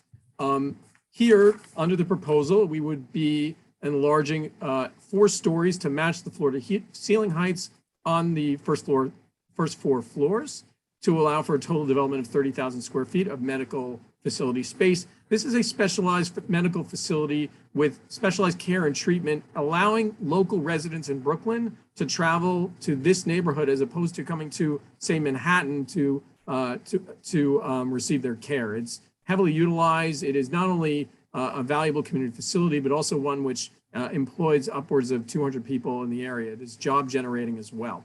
There would be 14 attended parking spaces under the proposal. That is important in light of community board and other discussions regarding traffic and parking. We note that there is an as of right option here, which allows for a similar amount of square footage, but is a worse outcome for the community and for the center. It would allow for separate buildings on each of these lots, which would result in roughly 10,000 square feet, 9,400 of additional development with no parking, because each facility would have a waiver of its own parking. So again, this allows for a contiguous facility with additional spaces. Next slide. From the land use map and zoning maps, you can see that there's an existing R7A along the Kings Highway in the area, as well as along adjacent to the proposed rezoning on the block to the west of the development site. Next slide. And if you can just forward to the area map, I would close in my last 18 seconds by saying Avenue P here is a 100-foot wide street. Coney Island Avenue, I apologize, I called it Kings Highway, is a 100-foot wide street as well. These are 2 extra wide streets with excellent resources to transportation and the ability to handle this density. And with that, I'm happy to answer any questions. Thank you very much, Mr. LaBelle. I will note that I don't see members of the public testifying on this item, so I'm going to just give a moment of voice to the and ask you to address the community board's reaction to this application. It was a pretty steep disapproval. Can you address the concerns that were raised? And you obviously, I'm certain will disagree with them, but tell us how you have endeavored to address or what you disagree with in detail would be helpful, since we don't have members of the public here to testify. Sure. Happy to do so. Brooklyn Community Board 15 is one which is very familiar with land use actions. We've appeared before them dozens of times and have come to agreement with them on almost all land use items. This was not one of them. The bottom line on this rezoning and their discussions here was that they had serious reservations with regards to traffic. They note that Avenue P and East 13th in this area is a heavily traveled area, and they were concerned that the additions to the center here would result in corresponding additions to traffic and cause issues in that regard. So that was their first area of concern. I know that on the call with us is Kevin Williams from Equity Environmental. To the extent that the chair and commissioners wish to hear from him, he is able to speak. But the idea here is that the addition to this facility here, first of all, you could accomplish an as of right scenario, as was discussed, with literally 3 separate 3-story community facility buildings, which would involve, among other things, having drop-offs and pickups from each of these facilities, and also importantly, having elderly and frail patients go to and from literally 4 different facilities. That is not something which is desirable or sought. I can't imagine that that would improve traffic in the area. Indeed, here, what we're able to do through this rezoning is twofold. The first, we're able to add on an 11,000 square foot addition to this building so that any pedestrian travel happens within the building itself. This is seen as something that's important for caregivers as well as those who are infirm, and also allows for people to prevent them from having to go out on the street. But more importantly than that, this applicant, who has assembled several sites in the immediate vicinity, is now able to take 2 of those sites, demolish one of the buildings on those sites, and to devote a full 14 spaces to parking for the site, whereas without this land use action, they would not be able to do so. One of the interesting things about this proposal is that you have a site here, a 4,000 square foot site, which is built out to a roughly 4.8 FAR. It's got a 19,000 square foot facility on it. By merging these zoning lots, these tax lots into one zoning lot, you're actually resulting, as a result of this rezoning and the lot merger, in being able to build less. The additional square footage that was existing non-complying on that site ends up, by the function of the zoning lot, getting sucked up by the additional lots that are part of the zoning lot. And so in essence, they lose development rights by engaging in this rezoning, which is why the as of right and proposed are so close. So again, very layered and kind of a complex discussion, but the idea here would be that the ability to proceed with one facility, the ability to devote 2 of those whole lots to parking, and the fact that you're allowing for circulation within the building, all of these things will actually contribute to a reduction in drop-offs and in traffic in the area. And so that was the issue that was discussed with the community board. The second issue really, which has come up repeatedly, and I note that Commissioner Levin has noted it on other rezonings, is that this rezoning, there's 4 lots in the development site. There's 10 lots in this rezoning proposal. The rezoning includes the rezoning of these parcels to Coney Island Avenue, to an existing R7A, to provide context.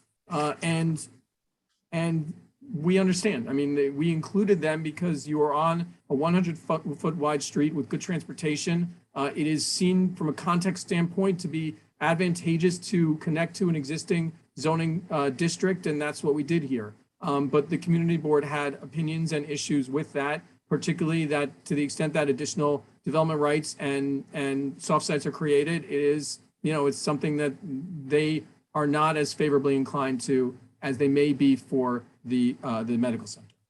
Can you explain the dynamic of the treatments that's offered here? You had noted better to have people move within the building for treatment as opposed to moving outside on the street. Can you just explain a little bit more so that that we can all see that dynamic that is present for this facility? Yeah, absolutely. So first of all, we've been at this for some time with regards to this center. It's something which they have been seeking for years and for longer than the period of this application. To take the 10 seconds of the commission's time, what's offered here: cardiology, family practice, general surgery, gynecology, internal medicine, occupational therapy, orthopedic, physical therapy, wound care, neurological disorders, ophthalmological condition, memory disorders, epilepsy. There were people who spoke at public hearings on this applications and basically testified that they utilize this facility. This allows them to get the care they need within blocks of where they live. It is heartwarming to listen to the people who use this facility. I visited this facility during COVID. It is heavily utilized in a good way. You have many frail and elderly patients at this facility. And the idea here is as follows. Because of the way that the zoning lot plays out, the existing site here, the corner site, the facility, a 4,000 square foot site, were it built today under community facility regulations, would not generate a building of this size. This was built at a time when the zoning permitted for a 4.8 FAR. So we have you have your existing grandfathered building, non-complying building, and you have these 3 other sites. And those 3 other sites could generate themselves an additional roughly 9,500, say 10,000 square feet of floor area. You could build 3 small 3,000 to 3,500 square foot community facilities on each of those, on one on each of those sites, with no parking because it would be waived in that scenario. And so you could literally have your physical therapy medical center, your orthopedic mental medical center, and people would have to go to their general physician, leave the main building, go out to receive these specialty treatments, come back. For practitioners here, particularly ones where it's so highly scheduled and highly specialized, it's an issue. And so I get it, because I really have deep affection for the members of Community Board 15. They're great. And we have a difference of opinion here. It's whether or not from a traffic standpoint, this is going to make things better or make things worse. But we have data which demonstrates that it does not make things worse. It improves it given the particularities of this rezoning. Okay, thank you for that. I'm hogging the floor here. I'm going to go to Commissioner Ortiz. Hi, yes. I don't know if you can put up the presentation and just the rendering, which I understand is just a rendering, but it would help.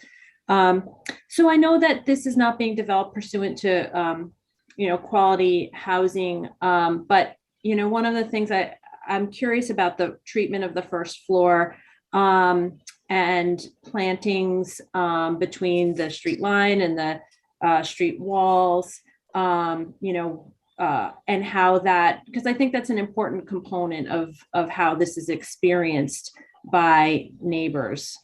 So if you could speak to what the plans are for that.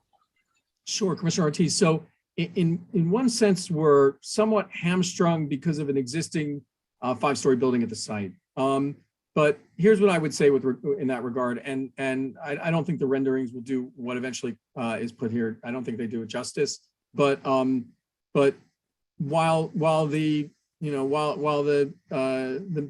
basic answer would be that we must comply with street tree requirements, et cetera. And while we do have an existing building here, I think the applicant, as far as our discussion, would be happy to engage in beautification measures to allow for additional street trees and for beautification of the facade to the extent that the enlargement, that the enlargement is granted and that the rezoning is granted. This is not, it's not a pretty rendering by any means, but to the extent that additional articulation was sought on the enlarged portion, contextual with the area and also with the existing building, to the extent that additional street trees are sought.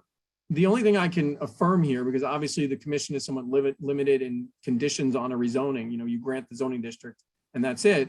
But what I will tell you is that this applicant, having been here for so long and having gone through the trouble to amass additional lots in the area immediately adjacent to the site without even knowing whether a rezoning will be granted, they have got the the concern and care that would allow for me to tell you that they will do whatever is necessary to make the site more beautiful. So again, I'm sorry that it's not a written commitment, or if it were part of the report, that would be helpful.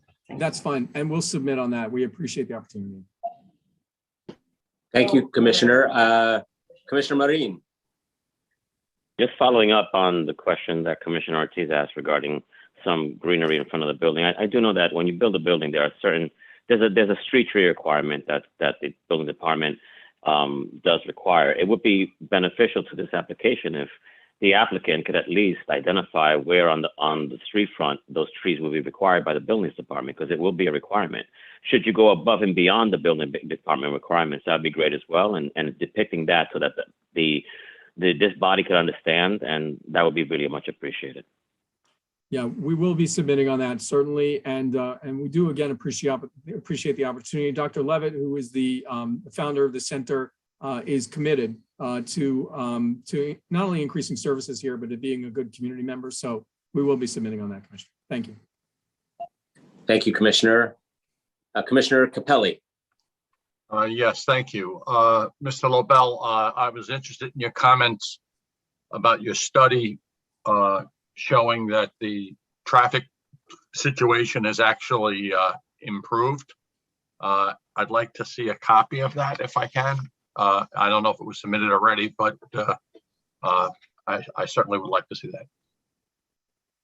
Happy to submit on that. We have submitted as part of the EAS, but we can highlight that and add additional testimony. Thank you. Great. Thank you very much, Commissioner. Looking at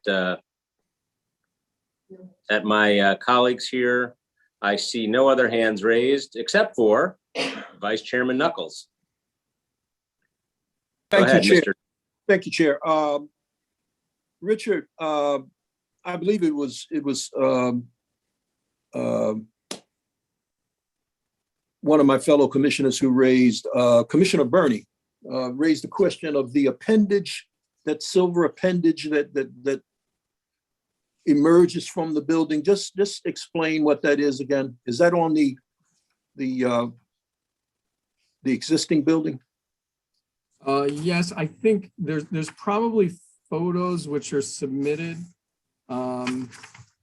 which can. If you go back to the rendering, Let's pull up that rendering. Yeah, it's very, very apparent there. Right.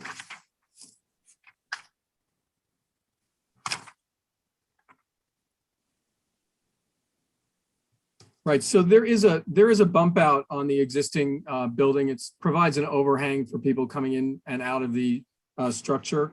I think that rendering is somewhat stylized and doesn't really reflect the actuality of what the overhang looks like.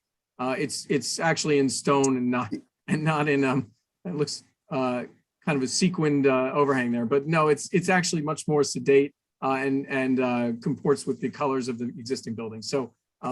Yeah, that's not how it's the pictures of the building are actually better suited to demonstrate what's there. There's like an overhang with a kind of a little bit of thank you for going through the pictures, but there's a little bit of an awning just to prevent people from coming in and out of the building to be subject to the weather. But yeah, that's not really what it looks like. Yeah, I see it now. I see. Okay, thank you. Thank you, Vice Chairman. Thank you, Mr. Vice Chairman. Commissioner Burney. Yeah, sorry, not to belabor this minor point, but I think I was asking whether the existing building was going to be reclad, and if so, if there was an opportunity to look at that, because I mean, just looking at it, I thought it projected further over the sidewalk than would normally be allowed by the building code. So I was wondering if that was going to be changed at all. So that was my original question. So I think that any issues regarding potential recladding or adjustments in the facade, I think would probably be better addressed in the submission. I don't want to take the commission's time and we'll be able to give more complete answers. Thank you very much, Mr. Lobel.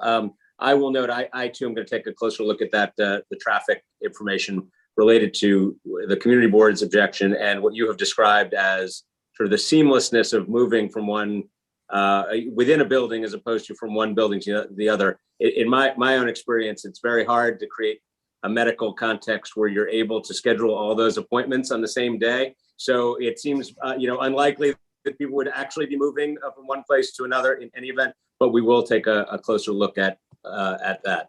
Let me see here, other hands. No hands raised. I'm going to give a final call. All right. I will note that we do not have members of the public wishing or at least none showing up to testify on this item today. So we will close the hearing on this matter. Thank you, Mr. Lobel.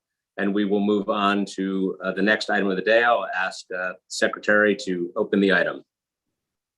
Borough of the Bronx, calendar numbers 32 and 33. Our Lady of Pity, 272 East 151st Street, rezoning. CD1, calendar number 32, C210321ZMX, calendar number 33, N210322ZRX, public hearing, and the matter of applications for zoning map and zoning text amendment concerning Our Lady of Pity, 272 East 151st Street, rezoning. Okay, thank you very much. Sorry, we've got an applicant team here. I'm going to call on Carrie Harris, and I'm going to ask her to introduce her team. 10 minutes, and my apologies for not being able to read out all your names right at once, but Ms. Harris, I'm going to ask you to do the honors. Welcome, Mr. Chair. I'm on behalf of Caroline Harris. My name is Eric Vath of Goldman Harris. That will do. That will do. Go ahead. Commissioners. Caroline, I represent Catholic Homes of New York. Caroline Harris is also joining as well. I'm joined by fellow presenters Nicole Vlado, principal of Shakespeare Gordon Vlado Architects, and Susan Albrecht, executive director of Catholic Homes New York. I want to start by thanking the Bronx office and specifically Justin Lamorello for their guidance with this project, which is located at the site of the former Our Lady of Pity Parish in the Melrose neighborhood of the Bronx. Next slide, please. Catholic Homes is led by Catholic Charities in the Archdiocese of New York. Their mission is to develop safe, affordable housing based on the belief that housing is a sacred human right. They've most recently done in the Bronx within the last 4 years. They have 4 projects that are shown in the images below. On the left is Second Farms, in the middle is St. Augustine, and on the right is St. Vincent de Paul. Next slide, please.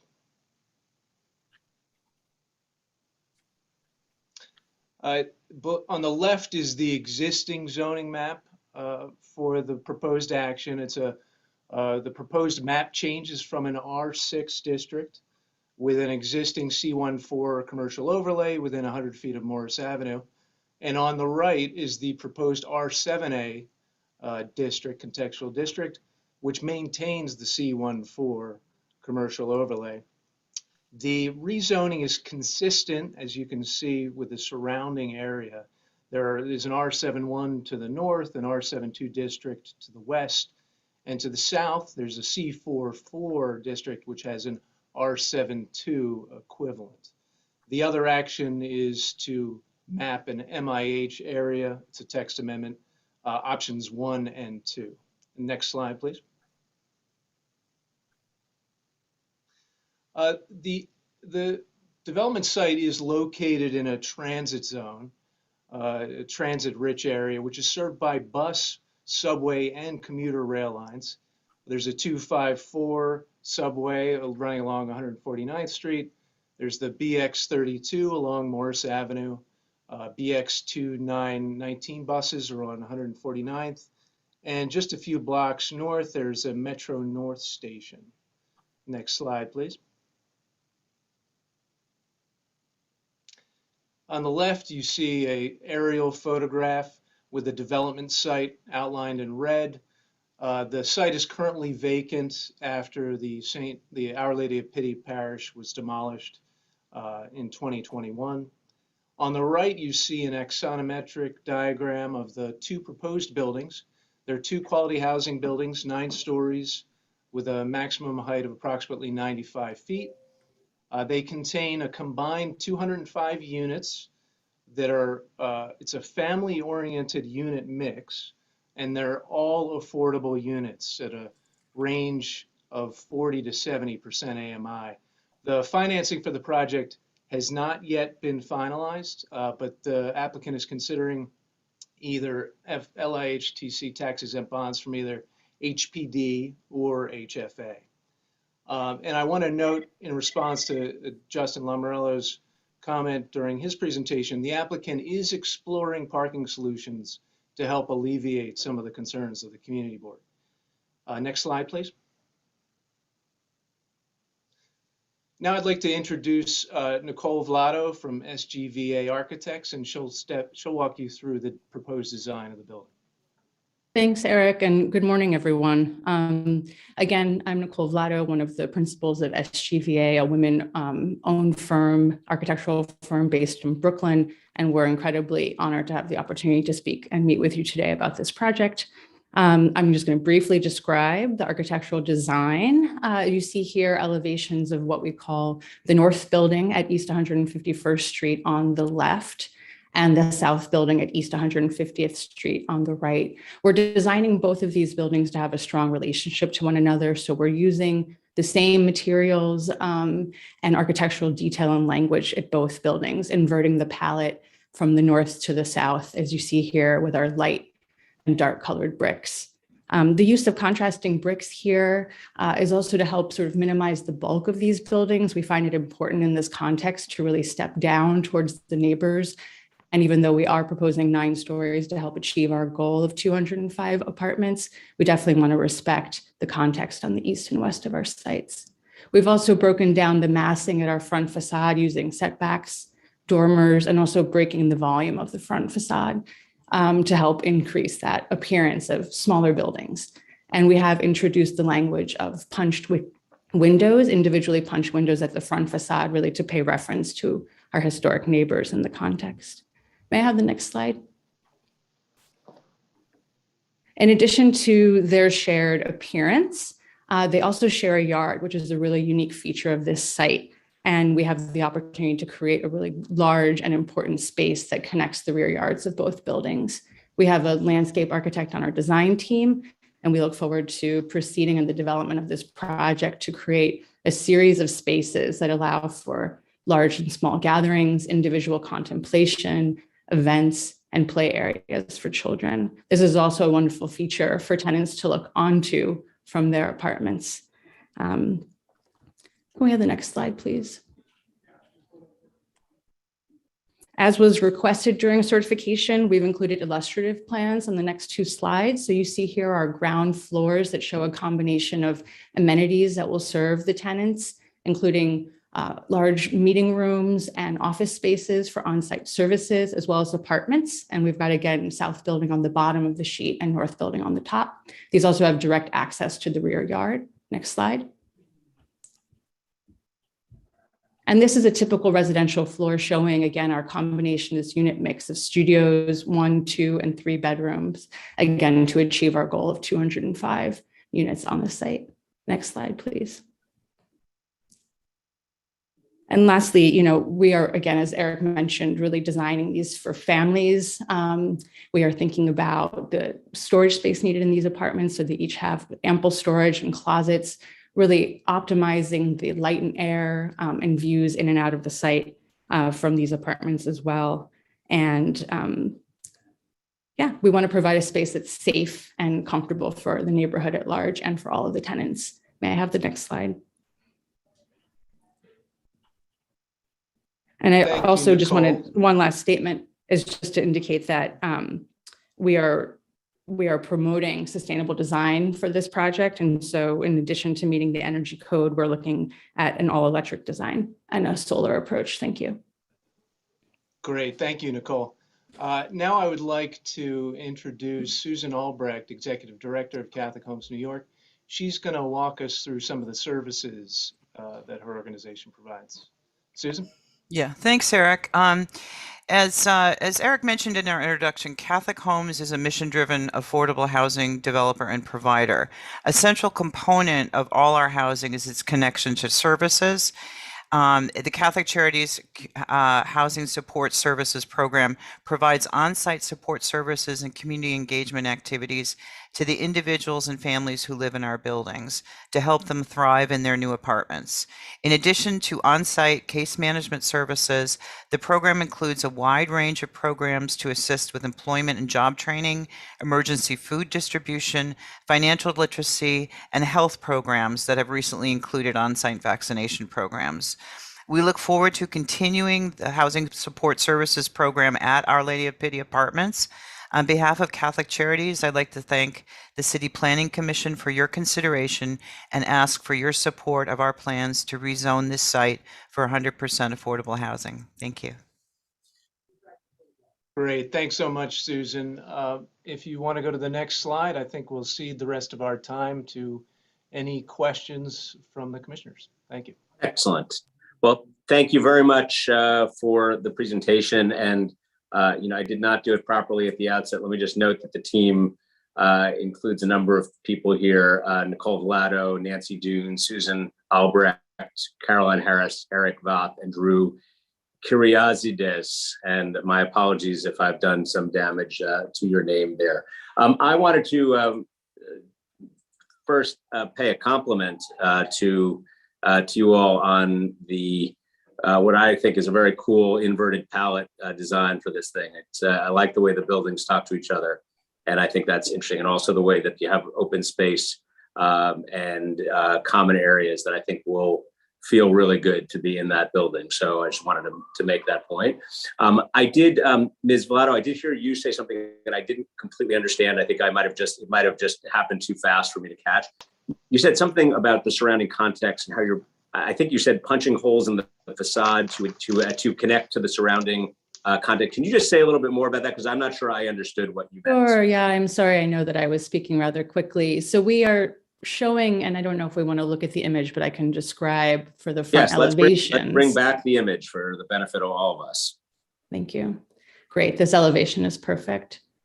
So the front facades include these individual windows rather than grouped windows. And we find that that is a fairly common historical window type, rather than making a larger combined window, which we actually do at the rear element of the facade to create some visual entrance. We really appreciate the opportunity to create. They're also grouped in these bays of 3. So we're thinking about the ways to make the rhythm of the front facade really speak to the language of smaller buildings in the area. Okay, got it. That makes more sense to me now. Thank you. Thank you for that. Thank you. Let me see if there are questions from the commission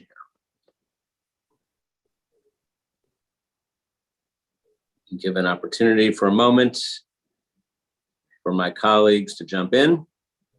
We have one member of the public wishing to testify, but before we go to them, we've got Commissioner Marin. Thank you, Chair Garate. More of a statement than a question. You know, I happen to have gone to Immaculate Conception right up the block, and I know Our Lady of Pity very well because we used to run over to Our Lady of Pity either after school or before school to play with the young ladies that used to go to Our Lady of Pity.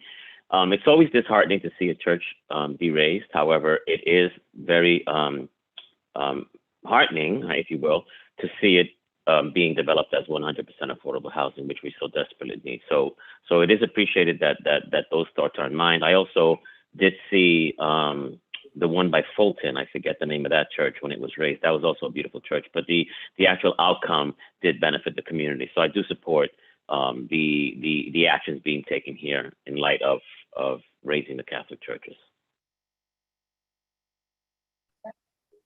Thank you very much, Commissioner Marin. Might I have a word? Go ahead, Ms. Harris. I just wanted to take the opportunity to welcome you, Chair Garodnick, to the City Planning Commission, and also Commissioner Goodrich, who I haven't had the pleasure of working with before. I'm sure the commission will be enhanced with your leadership, and I look forward to working with you, Commissioner Goodrich, and the entire commission going forward.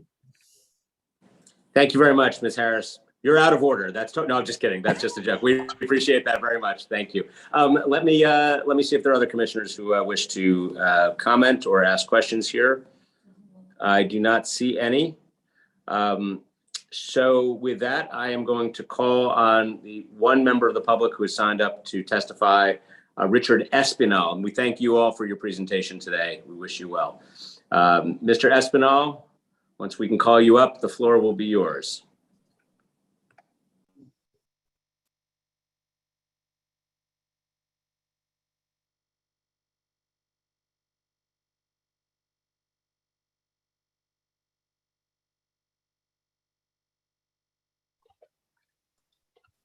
Good morning. Thank you, Mr. Chair and commissioners, for this opportunity to say a few words in support of this project. I am the Director of Housing Support Services for Catholic Charities Community Services, and you heard a great deal about the connection between this housing project and the services that will be provided. It is in line with our mission and our really who we believe and what we believe about people and families in terms of every person being worthy and in need of recognizing their dignity, and housing being an essential need. It is just foundational, like food and clothing, to be able to provide not just shelter, but really in acknowledging that people also deserve quality shelter, and which is one of the things that I particularly take great pride in. The other piece that I just want to share with the members of the commission, and this is more anecdotal because I think it's important to, whenever I can, to share a little bit from the residents themselves. At our site at Second Farms, we had a resident who shared with me that she saw the building under construction and dreamt of being able to get an apartment there. The process is the process in terms of the lottery, and for her, this really was, kind of like hitting a Powerball. But one of the things that she shared with me was she was coming out of the shelter system, and she said that for the first time, now that she was in this building, that she was able to secure this permanent affordable apartment, she felt like she had the freedom to dream, that she could now actually see the future that she had always hoped for herself and her kids as a possibility. And I think that one of the things that I've seen, and particularly working in neighborhoods like the South Bronx, in neighborhoods where years and years and years of disparity has really impacted the way people live and the way they think, is that dreaming is a privilege for a lot of people.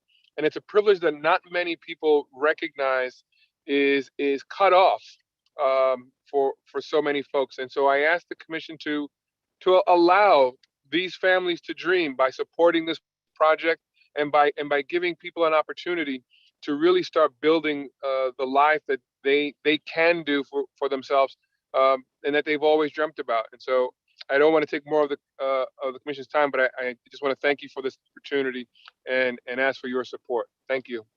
Thank you, Mr. Espinal. We appreciate that sentiment. Let me go to my colleagues. Seeing none. Final shot here. Okay. Well, that is the you are muted there. Yes, of course. I muted myself for reasons that are unclear to me at that moment. That was the last member of the public on that item. Just want to make sure, Ryan, before we close the hearing, there's nobody else present to testify. There are no further speakers on that item or any other item. Okay, well, then the hearing of this item is closed. Madam Secretary, is there other business before the commission today? No, Chair Gorodnick. There is no other business before the commission, but I do have some public information to share. For those of you who are unable to or did not wish to testify, you can submit written testimony online by selecting this hearing on the upcoming meetings page of the NYC Engage portal, through DCP's website, or by mailing your comments to City Planning Commission, Calendar Information Office, 120 Broadway, 31st floor, New York, New York, 10271. The time is 12:03. Thank you very much, Madam Secretary. And with that, I want to thank the members of the commission, the staff of the agency for their work in preparing all of us, and of course, everybody who turned up to take action in New York City, and those who testified both in favor and against on all of the applications today. And with that, this remotely held meeting is adjourned. Thank you all. Thank you. Thank you. Bye. Bye-bye. Thank you.